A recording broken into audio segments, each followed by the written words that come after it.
I'm Ashley, 27, and I was reviewing marketing proposals when my phone buzzed. Mom's text read, "We changed all the locks. You don't have a home anymore." My fingers trembled as I typed back, "How funny how brave they think they are, haha." But inside, I was shattered. My grandmother's house, legally mine through her will, was being stolen by my own parents. I had no idea this inheritance would destroy my family.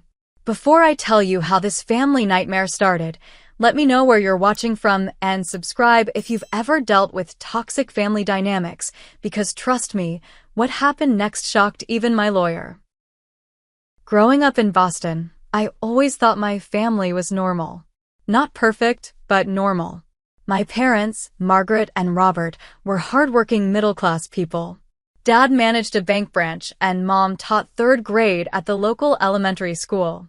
We lived comfortably in a modest suburban home, with family dinners most nights and annual vacations to Cape Cod. My younger brother Jason and I fought like typical siblings, but generally got along. But the heart of our family was always my grandmother Eleanor. She lived in a beautiful Victorian house in Cambridge that had been in our family for 3 generations.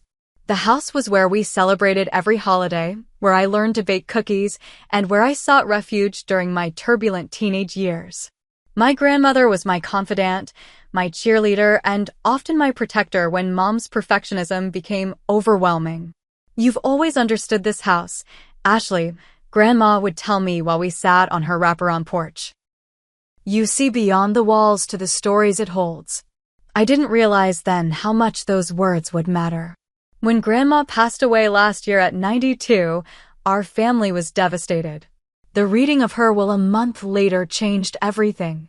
To everyone's surprise, especially my parents, she had left her house to me, with a letter explaining she believed I would preserve its history and character. "The house isn't just property," she'd written in her spidery handwriting. "It's our family story, and Ashley will honor that." My parents were visibly shocked. They had assumed the house would be sold and the proceeds split between them and their 2 children. Or, at minimum, that the house would go to them. My mother's face had gone pale, then flushed with anger as the lawyer read the will. "There must be some mistake," she'd said, her voice tight. Mother wasn't thinking clearly toward the end, but there was no mistake. The will was properly executed, witnessed, and notarized. My grandmother had been of sound mind. The house was legally mine. Initially, I tried to be conciliatory. "Nothing has to change," I told my parents over coffee the next day. "I want to preserve the house, not keep you from it. We can still have family gatherings there. I just want to honor Grandma's wishes." My best friend Leah warned me to be careful. "Your mom has always been controlling, Ash. And this is a lot of money we're talking about. That house must be worth over $1 million in today's market." "They're my parents," I insisted. "They'll come around once they process their grief." For a few months, things were tense but manageable. I moved into the house and began careful renovations, making sure to preserve its character while updating the plumbing and electrical systems. I invited my family over regularly, though my mother would often find fault with my changes. "Your grandmother kept that wallpaper for 40 years, she'd say, running her fingers along the new paint in the dining room. Or, "Those curtains don't match the period of the house at all." Jason tried to play peacemaker.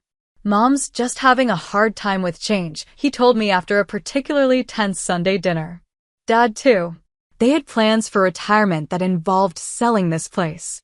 I understood their disappointment but stood firm. Grandma wanted me to keep the house in the family. I'm honoring her wishes. The real trouble began when I announced my plans to convert part of the house into a small art gallery featuring local artists. The spacious front parlor was perfect for exhibitions, and it would provide additional income to maintain the aging property. I shared this idea at a family dinner 2 weeks ago. My father immediately objected. "That's a residential neighborhood. You can't just open a business there." "Actually, I can," I explained. "I've already checked with the city. With limited hours and proper permits, it's allowed under the historical building exemption." My mother pushed her plate away. You're going to ruin this neighborhood with traffic and strangers tramping through. Is that what you want? It's not going to be like that, Mom. It's a small, curated gallery. Maybe 3 or 4 visitors at a time, by appointment only. The argument escalated until my father finally raised his hand. Enough. It's Ashley's house. If she wants to make foolish decisions, that's her right. I thought that meant acceptance, however reluctant. My parents left shortly after, and I felt hopeful that we'd reached a turning point. Jason lingered behind. They'll come around, he said, helping me with the dishes. Just give them time. I believed him. I had no idea what they were actually planning. I had to fly to Chicago for a 3-day marketing conference. The presentation I'd been working on for months went brilliantly, and I'd secured a major new client for our agency. I was in high spirits as my flight landed back in Boston. Can't wait to sleep in my own bed tonight, I texted Leah from the airport. I took an Uber directly to the house, dragging my suitcase up the front steps. When my key didn't work in the lock, I assumed it was just sticking. The door was over 100 years old and sometimes needed a little coaxing. But after several attempts, I realized something was wrong. That's when I noticed the new deadbolt. My heart started pounding as I dug out my phone and called my mother. No answer. I tried my dad. Straight to voicemail. I was about to call Jason when my phone buzzed with a text from my mom. We changed all the locks. You don't have a home anymore. This house belongs to the family, not just you. I stared at the screen in disbelief. My fingers shook as I typed back, how funny how brave they think they are, haha. I was trying to sound confident, unbothered. Inside, I was crumbling. Standing on the porch of my own house, the house my grandmother had legally left to me, I felt like I couldn't breathe. I called Jason. Did you know about this? I demanded when he answered. About what? He sounded genuinely confused. Mom and Dad changed the locks on Grandma's house. They've locked me out of my own home. There was a long pause. Oh, Ash. I'm sorry. I didn't know they were going to do that. Where are they? I need to talk to them right now. They went to the Cape for the weekend. They won't be back until Sunday night. My mind raced. It was Friday evening. Where was I supposed to go for 2 days? Jason, can you come let me in? You must have a key. Another pause. I don't, Ash. And even if I did, look, I can't get in the middle of this. They're really upset about your gallery plans. I couldn't believe what I was hearing. This is my house, Jason. Legally. They can't just lock me out. Maybe you should give them some time to cool down. Stay with a friend for the weekend. I hung up and sank down onto the porch steps, feeling utterly betrayed. Not just by my parents, but by my brother too. That's when I noticed the garbage bags. 3 large black trash bags were piled next to the bushes. I opened one and found my clothes hastily shoved inside. The second contained my toiletries and bathroom items. The third held framed photos, books, and some personal mementos. They had packed up my life and put it out with the trash. I called Leah, trying to keep my voice steady as I explained the situation. I'm coming to get you, she said immediately. You're staying with me tonight. While waiting for Leah, I sat guard over my bags, afraid my parents might have told neighbors I was trespassing. Every car that drove by made me tense up. When Leah arrived, she helped me load everything into her car. This is insane, she kept saying. They can't legally do this. I know, I said numbly. But they did it anyway. At Leah's apartment, I discovered several important things were missing. My grandmother's jewelry box, which contained not only heirloom pieces, but also the original copy of her will, my birth certificate and passport, and a leather-bound journal my grandmother had kept about the house's history. These weren't items I'd overlooked. They had deliberately not been packed. That night, lying on Leah's uncomfortable pull-out couch, I cried until I had no tears left. The betrayal felt physical, like a knife between my ribs.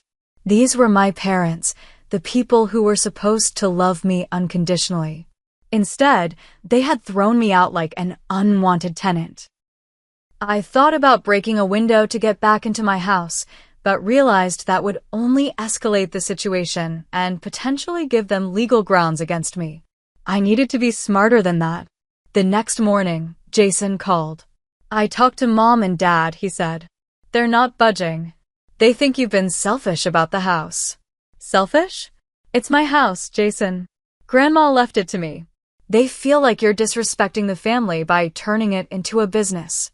Dad says if you just agreed to sell it and split the money, none of this would be happening.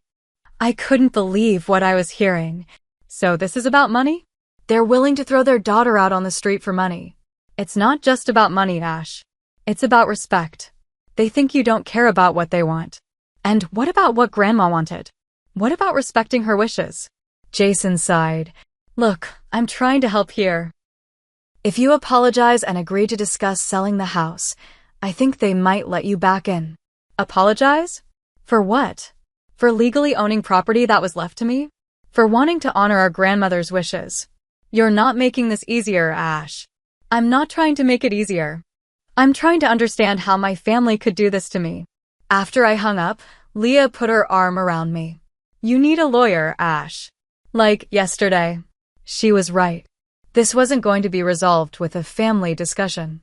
My parents had crossed a line, and I needed legal protection. That first weekend of displacement was one of the hardest periods of my life. I felt completely abandoned by my family, unsure of my next steps, and terrified about my future. But beneath the hurt and confusion, something else was beginning to emerge: determination. They had no right to take what was legally mine. No right to discard me like this. I wasn't going to let them get away with it. On Monday morning, I called in sick to work and began researching attorneys who specialized in property law. By noon, I had an appointment with Sophia Chin, a highly recommended lawyer whose online reviews praised her combination of professionalism and compassion. Sophia's office was in a converted brownstone downtown, with warm lighting and comfortable furniture that put me slightly at ease. She listened intently as I explained the situation, taking occasional notes and asking clarifying questions. When I finished, she leaned forward, her expression serious. First, I want to be clear. What your parents did is illegal. It's called self-help eviction, and it's against the law even if they were the legal owners, which they're not. You have the deed and the will, correct? My stomach dropped. The original will was in my grandmother's jewelry box, which my parents didn't pack. But I have a copy the attorney sent me after the reading. Sophia nodded. That's a start. We'll request the official copy from probate court. What about the deed? Same situation. But the transfer was recorded with the county. Good. We can get those records easily. She typed something into her computer. Here's what we need to do immediately. File for an emergency injunction to restore your possession of the property, then pursue damages for the illegal eviction and the missing personal property. The word damages made this suddenly feel very real. I was going to have to sue my parents. I just want my house back, I said quietly. Sophia's expression softened. I understand this is difficult. These are your parents. But they've chosen to handle this illegally rather than through proper channels. We need to protect your interests. I agreed, and she began drafting the necessary paperwork. I signed several documents, and she promised to file them that afternoon. In the meantime, she advised, document everything. Any communication from your parents or brother, any expenses you incur because of this situation, anything missing from your belongings. And don't contact them directly if you can avoid it. Everything should go through me from now on. As I left her office, my phone pinged with a notification. My mother had tagged me in a Facebook post. Heartbroken that my own daughter would betray family traditions and turn her grandmother's beloved home into a commercial property against our wishes. Some people forget where they came from. The post had already garnered several sympathetic comments from family friends and relatives, most expressing shock at my selfishness and offering support to my parents. My mother had crafted a narrative where I was the villain, and people were buying it without question. I showed Leah the post that evening. This is a smear campaign, she said angrily. They're trying to pressure you through social humiliation. That night, I received the first of several voicemails from my father. His voice was cold and threatening in a way I'd never heard before. You've made a big mistake getting a lawyer involved, Ashley. Your mother is devastated. If you think the family is going to stand by while you destroy your grandmother's legacy, you're sadly mistaken. Drop this now or you'll regret it. Each subsequent message grew more hostile. By the third voicemail, he was threatening to contest the will, claiming my grandmother had been unduly influenced by me. It was completely untrue, but fighting such accusations would be expensive and emotionally draining. Meanwhile, relatives began taking sides. My Aunt Carol, my mother's sister, called to tell me how disappointed she was in my greed. 2 cousins unfriended me on social media. My Uncle Pete, Dad's brother, emailed to suggest I do the right thing before this gets ugly. Only my grandmother's sister, Aunt Patricia, reached out with kindness. This isn't what Eleanor would have wanted, she said when she called. She left you that house because she trusted you. Don't let them bully you. 3 days after I retained Sophia, Jason asked to meet me for coffee. He looked tired and uncomfortable as he stirred sugar into his latte. They're planning to sell the house to developers, he blurted out. They've been in talks for months, even before you announced the gallery idea. The company wants to tear it down and build luxury condos. I felt physically ill. They want to demolish Grandma's house? The house that's been in our family for generations. Jason nodded miserably. The property is worth more than the house itself. The developers are offering $2 million. And when were they planning to tell me this? It's my house, Jason. He looked down. They thought you'd eventually give in if they applied enough pressure. The developers have a deadline. If they can't close by the end of the quarter, they're moving on to another property. Suddenly everything made sense. The urgency, the extreme measures, the public pressure campaign. This wasn't just about family tradition or my gallery plans. It was about money, pure and simple. The financial pressure was mounting for me as well. I was paying for a lawyer, buying new essentials to replace items still locked in the house, and covering Leah's utilities and groceries to compensate for my extended stay. My savings were rapidly depleting. Work was becoming difficult too. Though my boss was understanding when I explained I was dealing with a family emergency, my performance was suffering. I missed deadlines, spaced out during meetings, and struggled to focus on creative tasks. The client I'd secured in Chicago was already expressing concerns about our preliminary concepts. Leah remained my rock through it all, but I could tell my presence was beginning to strain our friendship. Her 1-bedroom apartment wasn't designed for 2 people, and her boyfriend was clearly annoyed by my constant presence. You can stay as long as you need, Leah insisted when I brought it up. Brian understands. But I could see the strain in her eyes. I needed to resolve the situation, one way or another. Sophia called with an update a week after our initial meeting. The hearing for the emergency injunction is scheduled for next Monday. The judge assigned to the case is fair but conservative. She'll follow the law, which is in our favor, but we need to be extremely well prepared. What about my parents? Have they responded? They've retained counsel. Richard Baxter. Sophia's tone conveyed that this wasn't good news. He's aggressive, specializes in family disputes over property. He'll try to paint you as manipulative, claim you coerced your grandmother. That's ridiculous. I would never. I know. But be prepared for it to get ugly. These types of cases often do. That night, I lay awake on Leah's couch, staring at the ceiling. The people who had raised me, who had taught me right from wrong, were now willing to lie, to destroy my reputation and relationships, all for money. It was a betrayal so profound I could barely comprehend it. But beneath the hurt, anger was building, a fierce, protective anger that would ultimately give me the strength to fight back. The morning of the hearing, I dressed carefully in a conservative navy blue dress and low heels, my hair pulled back in a neat ponytail. Sophia had advised me to look respectful and sympathetic in court. First impressions matter, she said as we met outside the courthouse. Judges are human too. We were reviewing our strategy one last time when my phone rang with an unfamiliar number. Normally I would have ignored it, but something made me answer. "Is this Ashley Parker?" a male voice asked. "Yes, who's calling?" "Officer Daniels, Boston Police Department. We need you to come down to the station to answer some questions about stolen property." My blood ran cold. "Stolen property? What are you talking about?" "We've received a report that you removed valuable items from your parents' residence without permission. Specifically, family heirlooms including jewelry and documents." I was speechless for a moment, then looked at Sophia in panic. She immediately took the phone. "This is Sophia Chin, Ms. Parker's attorney." What exactly is she being accused of?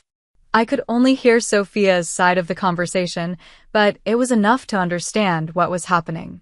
My parents had filed a police report claiming I had stolen my grandmother's jewelry and important family documents, the very items they had kept when they locked me out. "My client will not be coming to the station today as we have a court hearing," Sophia said firmly. Furthermore, the items in question are her legal property, left to her by her grandmother. "We'll be happy to address these false allegations after today's hearing." She hung up and turned to me, her expression grim. "This is a common tactic. They're trying to intimidate you and create a counter-narrative. If they can paint you as a thief, it undermines your credibility about the house." "They're lying to the police," I said, my voice shaking. "My own parents are filing false police reports against me." "Focus on the hearing," Sophia said, squeezing my arm. "One battle at a time." Inside the courtroom, I saw my parents for the first time since they'd changed the locks. My mother avoided eye contact, staring straight ahead with her jaw clenched. My father glared at me openly, his face flushed with anger. Jason sat behind them, looking miserable. The hearing proceeded with clinical efficiency. Sophia presented the will, the deed transfer documents, and evidence of the illegal lockout. My parents' attorney, a sharp-featured man with cold eyes, argued that I had abandoned the property voluntarily and that my parents were merely securing it in my absence. Ms. Parker announced plans to fundamentally alter the historic family home against her grandmother's expressed wishes, he claimed. Her parents, as the previous heirs apparent, were acting to preserve the property's intended character. The judge, an older woman with penetrating eyes, seemed unimpressed by this argument. "The will is quite clear, Mr. Baxter. Ms. Parker is the legal owner of the property. Whether her renovation plans honor or dishonor her grandmother's memory is not a legal question before this court." She turned to my parents. "Mr. and Mrs. Parker, you had legal avenues available if you wished to contest the will. Changing locks and removing the legal owner's possessions was not one of them." My mother began to cry, while my father's face darkened further. The judge continued, addressing their attorney. "I'm granting the emergency injunction. Miss Parker is to be given immediate access to her property. All personal belongings are to be returned within 24 hours. If anything is missing or damaged, there will be further consequences." It should have felt like victory, but all I felt was hollow. As we left the courtroom, I heard my father hiss to my mother, "This isn't over." Not by a long shot. Outside, Sophia was discussing next steps when a police officer approached us. "Ashley Parker?" I nodded, my stomach clenching. "I need to ask you some questions about the stolen items reported by Margaret and Robert Parker." Despite Sophia's legal explanations, I had to endure the humiliation of being questioned about theft in front of the courthouse. Several colleagues from neighboring offices witnessed the scene, and I could feel their curious stares. The next day, as I was preparing to reclaim my house, my boss called me into his office. "Ashley, is everything okay? I've heard some concerning things." My heart sank. "What kind of things?" He looked uncomfortable. "There are rumors that you're involved in some kind of legal trouble. Something about theft? And a client mentioned seeing a social media post about you turning a historic home into a commercial property against preservation guidelines." I realized with horror that my parents' campaign had reached my professional life. The client who had seen the post was likely the one I'd just signed in Chicago, the account I'd been struggling with since the lockout. "It's a personal matter that's being resolved," I said, trying to sound confident. "My grandmother left me her house, and there's been a family disagreement about it. Everything is being handled legally." He nodded, but I could see the doubt in his eyes. "Just make sure it doesn't affect your work.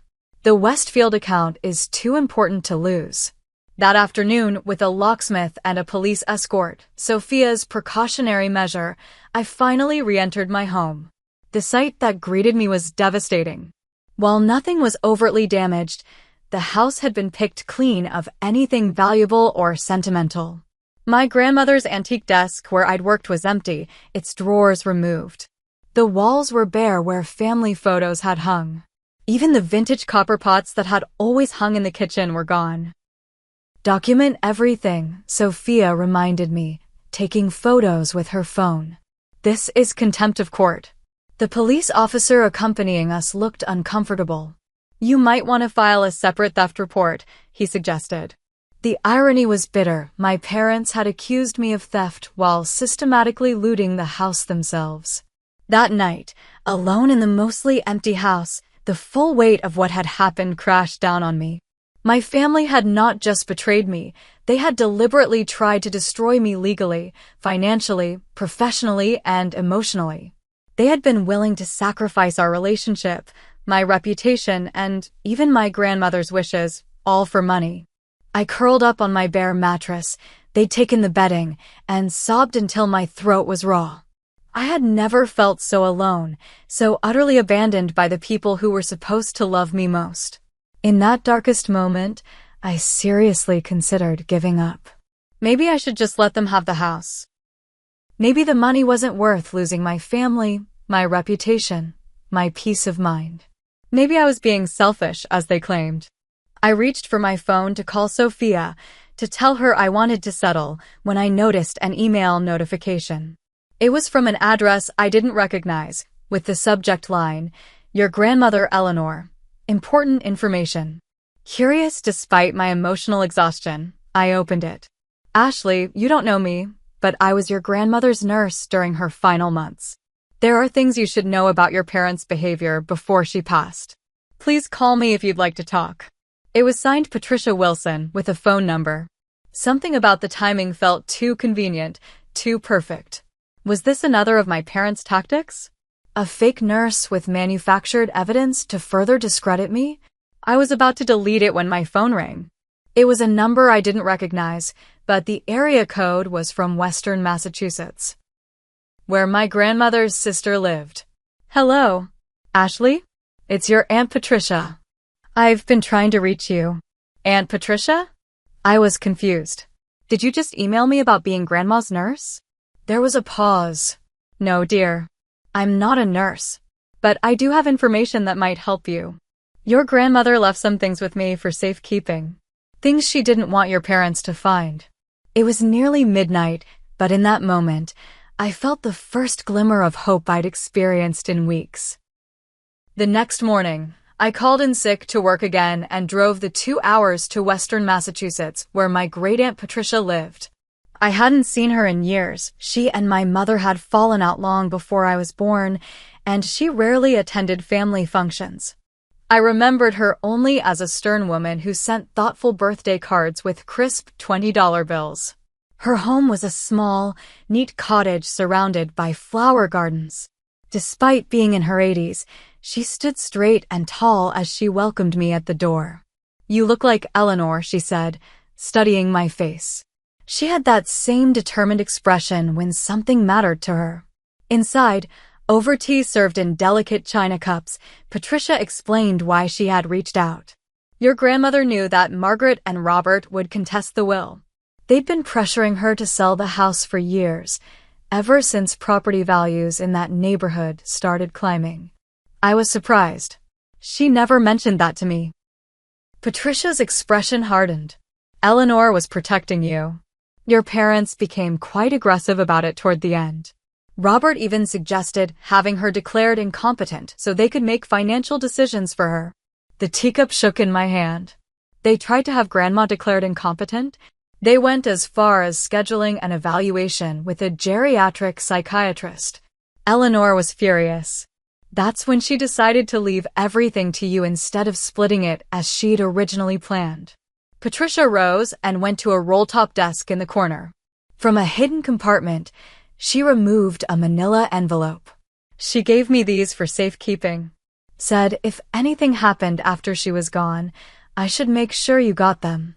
Inside the envelope, I found several documents, a handwritten letter from my grandmother explaining her decision to leave me the house, copies of emails between my parents and real estate developers dating back 2 years. And most damning of all, a recording on a small USB drive. Patricia played it for me on her computer. It was my grandmother's voice, steady and clear, documenting a conversation where my parents had threatened to put her in a nursing home if she didn't agree to sell the house. I'm of sound mind and body, my grandmother's voice declared on the recording. I'm making this record because I fear my daughter and son-in-law may attempt to challenge my will. My decision to leave my home to my granddaughter Ashley is made freely and with full understanding of my actions. Tears streamed down my face as I listened. Patricia handed me a tissue. She loved you very much, she said gently. She trusted you to do right by that house when she couldn't trust her own daughter. Back in Boston, I immediately took the materials to Sophia. She reviewed everything carefully, her expression growing increasingly confident. This changes everything, she said, holding up the USB drive. The recording alone proves your grandmother was of sound mind and was being pressured by your parents. The emails to developers show premeditation in their actions against you. What do we do now? We go on the offensive. She began typing rapidly on her computer. I'm filing for a more permanent injunction and adding claims for harassment and intentional infliction of emotional distress. That afternoon, Sophia received an email from my parents' attorney. The subject line read simply, "We have a problem." The body of the email requested an urgent meeting to discuss settlement options. Recent developments have altered our client's position, it stated. We believe it would be in everyone's best interest to resolve this matter privately. Sophia smiled grimly. They know we have something. They just don't know what. 2 days later, we met in a conference room at Sophia's office. My parents looked diminished somehow. My mother's usually perfect makeup couldn't hide her exhausted eyes, and my father's confident posture had given way to a slight stoop. Jason sat beside them, refusing to meet my gaze. Their attorney, Mr. Baxter, maintained his cold professionalism. My clients are prepared to return all items removed from the property and to formally acknowledge Ms. Parker's ownership, he began. In exchange, we ask that she drop all additional claims and agree not to pursue criminal charges. Sophia leaned forward. That's not nearly enough. My client has suffered significant damages, financial, emotional, and reputational. She's lost income, incurred unnecessary expenses, and been subjected to a deliberate campaign to destroy her standing in both her family and professional communities. We can discuss reasonable compensation, Baxter conceded, looking uncomfortable. Before we go further, Sophia said, I think it's important for everyone to understand the evidence we now have. She played a portion of my grandmother's recording. My mother gasped, and my father's face went ashen. As you can hear, Eleanor Parker was quite clear about her intentions and her concerns regarding undue influence from your clients, not from mine. We also have documentary evidence of their plans to sell the property to developers, dating back to before Mrs. Parker's death. Baxter asked for a brief recess to confer with his clients. When they returned, the atmosphere had completely changed. My parents wouldn't look at me at all now, and Baxter's tone was conciliatory. My clients are prepared to make a full retraction of any statements suggesting Ms. Parker acted inappropriately, to return all items removed from the property, and to pay compensation for her temporary displacement and emotional distress. The negotiations continued for several hours, eventually resulting in a settlement that felt like vindication. My parents would publicly apologize, return everything they had taken, pay my legal fees and additional damages, and perhaps most importantly, agree to stay away from the property unless specifically invited. As we were preparing to leave, Jason approached me hesitantly. "Ash, I'm sorry. I didn't know about all of this. I mean, I knew they were upset about the house, but I never thought they'd go this far." I regarded my brother coolly. "You stood by and watched while they tried to destroy me, Jason. I was caught in the middle. They're our parents. And I'm your sister. You chose a side. I gathered my papers. I'm not sure when I'll be ready to talk to you again." His face fell, but I couldn't find it in myself to comfort him. The betrayal was still too fresh, too deep. Outside, as Sophia and I walked to our cars, she touched my arm. "This is a good outcome, Ashley. Better than most of these cases. But I want you to be prepared. Family reconciliation after something like this is rare. Are you okay with that possibility?" I thought about it, about the depth of what my parents had been willing to do to me, and nodded slowly. "I think I'm just starting to understand who they really are," I said. "And maybe that's the most valuable thing to come out of all this." The formal settlement meeting took place in a sterile conference room downtown. My parents sat across from me, looking smaller than I remembered. My mother's perfectly manicured nails tapped nervously on the table while my father stared at some middle distance, his jaw tight. Sophia had prepared me for this moment. "Stay calm and focused," she'd advised. "This isn't about emotion now, it's about protecting your future." Our attorneys did most of the talking as we reviewed the terms. My parents would return all items removed from the house within 48 hours. They would issue written retractions to anyone they had contacted about me, including my workplace. They would pay my legal fees plus $50,000 in damages, and they would maintain a distance of at least 100 yards from the property unless specifically invited by me. "These terms are excessive," my father muttered at one point. His attorney placed a warning hand on his arm. "Robert, we've discussed this." When it came time to sign, my mother's hand trembled slightly.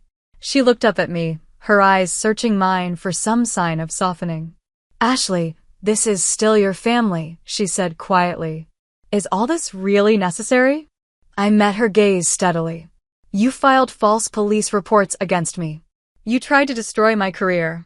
You took Grandma's things she wanted me to have. So yes, it's necessary." My father's face flushed with anger. "You've always been stubborn, just like your grandmother. This house has torn this family apart." "No," I replied evenly. "Your actions tore this family apart. The house was just an excuse." After they signed, Jason approached me in the hallway. Unlike our parents, he had seemed genuinely affected by the evidence Aunt Patricia had provided. "I should have stood up for you," he said, his voice rough with emotion. "I was a coward."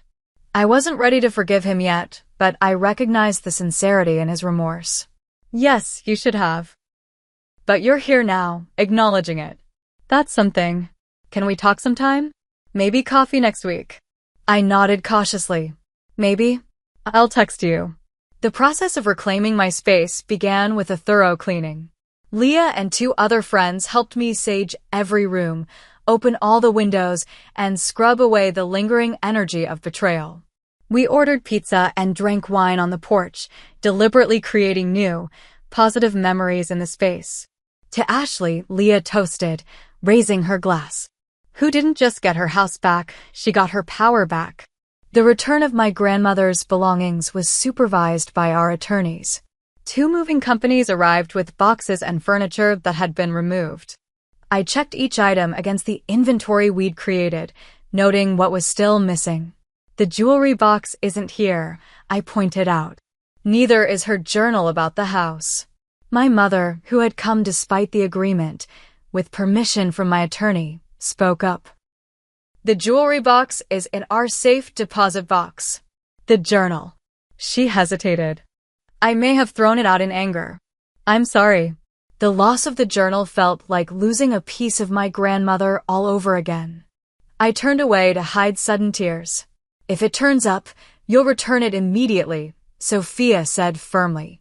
Once my parents and the movers left, I sat alone in my grandmother's parlor, the room I still planned to convert into a gallery, surrounded by boxes of returned possessions. It should have felt like victory, but instead, I felt strangely empty. The house was mine again, legally and physically. But the family I had known was gone forever. Even if we eventually rebuilt some kind of relationship, it would never be the same. They had shown me who they truly were, and that knowledge could never be erased. I began the slow process of reorganizing my life. First, I had to repair the professional damage. My boss was understanding once I explained the situation and showed him the formal retraction my parents had signed acknowledging their misleading statements about me. "Family business can get ugly," he said sympathetically. "Take the time you need to get settled, but we need you back at full capacity soon. The Westfield account is still wobbly." I threw myself into work with renewed focus, determined to prove my value. Within a few weeks, the Westfield campaign was back on track, and I even secured a small additional contract with them. The community reaction was mixed. Some neighbors who had known my grandmother expressed support once they understood what had happened. Others, friends of my parents, remained cool and distant. I decided not to waste energy trying to win everyone over. The truth was on my side, documented and legally acknowledged. I proceeded with my plans for the art gallery, hiring an architect who specialized in historic renovations to ensure the conversion honored the house's character. The process was healing, a way of fulfilling my promise to my grandmother while asserting my vision. Jason and I began a cautious reconciliation over weekly coffee meetings. Unlike our parents, he seemed genuinely remorseful and eager to repair our relationship. "They're not handling this well," he admitted during one of our conversations. "Dad's drinking more and Mom barely leaves the house. They feel humiliated."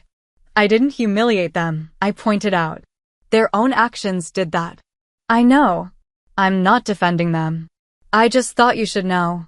I appreciated his honesty, even if I wasn't ready to extend an olive branch to our parents. The wounds were still too fresh, the betrayal too profound. The first holiday season was the hardest. Thanksgiving had always been at my grandmother's house, now my house. With my mother orchestrating an elaborate meal and my father carving the turkey. This year, I hosted a Friendsgiving instead, filling the dining room with people who had supported me through the crisis. "It's different," Leah observed as we washed dishes afterward. "But maybe better in some ways? No tension, no walking on eggshells around your mom's feelings." She was right. The celebration had been relaxed and joyful, without the undercurrents of criticism and competition that had characterized family gatherings. That night, after everyone left, I sat in my grandmother's favorite chair by the fireplace and allowed myself to really feel the mixture of grief and liberation that had been swirling inside me. I had lost my family as I knew it, but I had gained something perhaps more valuable, the knowledge that I could stand firm in my truth, even when everyone was against me. The gallery opened in the spring, featuring work by local artists who focused on themes of home, memory, and transformation. The opening night drew a surprising crowd, including several neighbors who had initially been skeptical of my plans. "Your grandmother would have loved this," one elderly neighbor told me, gesturing to the thoughtfully curated space. "She always said this house needed young energy."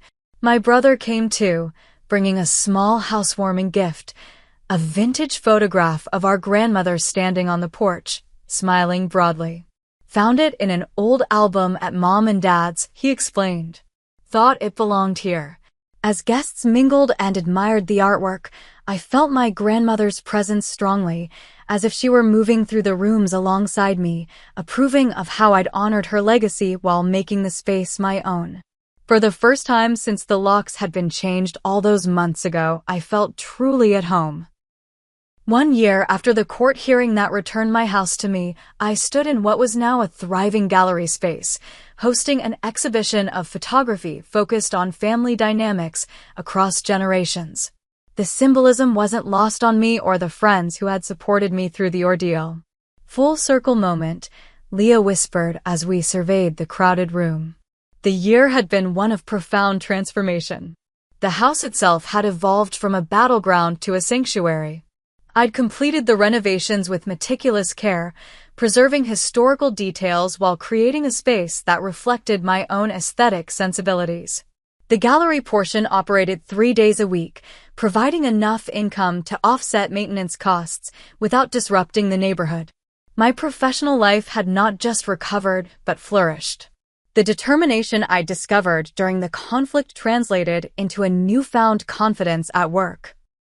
I'd been promoted to creative director, with a team of my own and the freedom to pursue projects I found meaningful. My relationship with Jason had gradually been rebuilt on a foundation of honesty rather than obligatory family ties. Our weekly coffees had evolved into genuine friendship as he worked to understand his role in what had happened and make amends. I was afraid of standing up to them, he admitted during one of our deeper conversations. I've always been afraid of their disapproval. Watching you fight back taught me something important about courage. He had recently moved into an apartment just a few blocks from me, a physical symbol of his choice to align himself with his sister rather than our parents.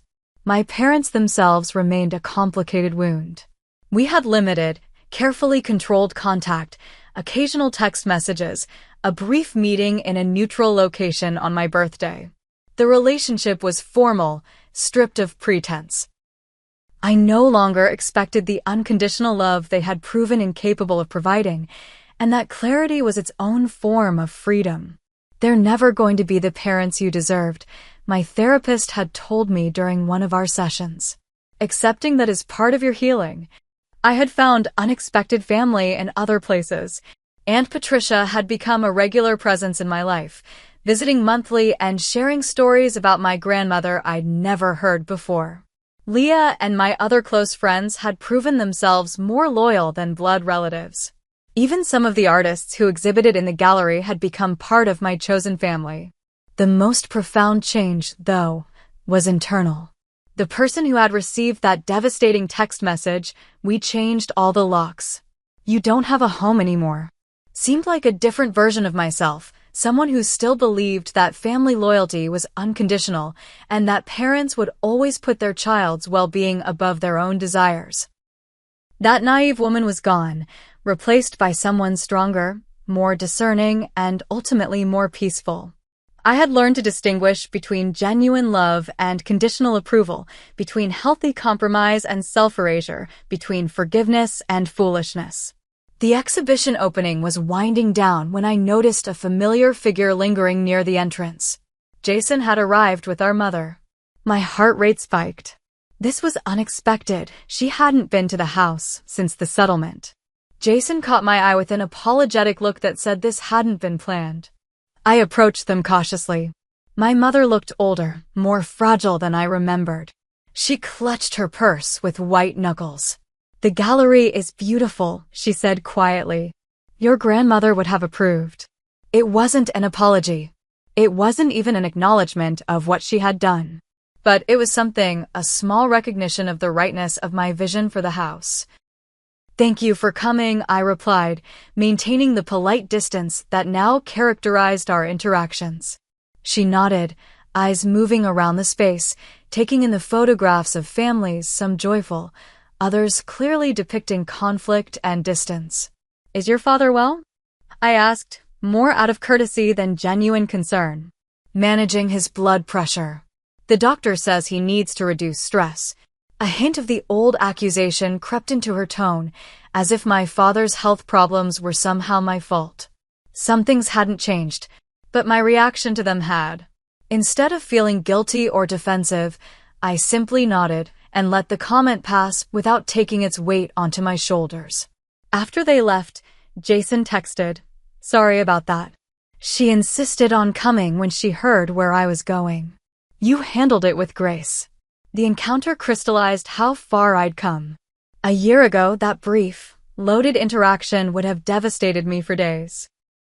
Now, it was just a moment, neither defining nor destroying my peace.